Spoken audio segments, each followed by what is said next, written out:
At least 22 million Americans have filed for unemployment since the pandemic started. Now families across the country are just trying to figure out how to put dinner on the table. Thousands of people lined up for hours to get help from a food bank in Texas.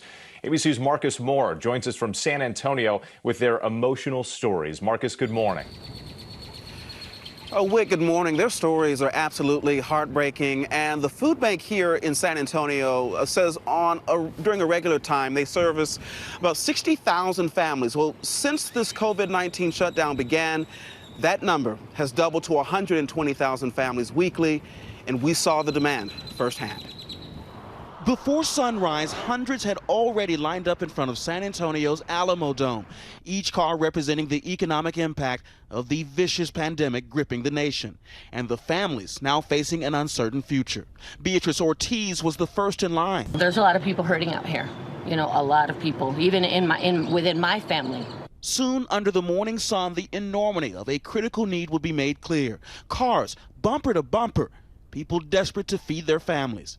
Matthew Serna among the 2,000 people who came to this food distribution site, laid off from his job soon after the shutdown began. Nobody likes it when your kids ask what's for dinner and you're not sure what to tell them. It's not easy to ask for help, and we try to provide for our own family. Food banks across the country are seeing huge demand. This moving seen at a grocery store in Maryland, and long lines like this one in New York forming outside of this food bank. Back in San Antonio, people are just as desperate and determined. Ortiz, who was first in line, ended up waiting 18 hours for the food she'll now feed to her family. Thank you.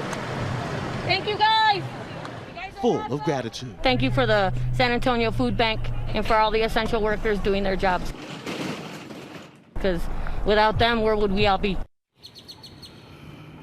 There is some concern this morning about how the food banks across the country will be able to meet the increased demand. And we, of course, have seen those striking images of farmers pouring out milk because of reduced demand with schools across the country closed. And just yesterday, the White House announced a farmers relief program, which would involve buying produce from struggling farmers and getting those items to the food banks and agencies that feed families in need, Dan.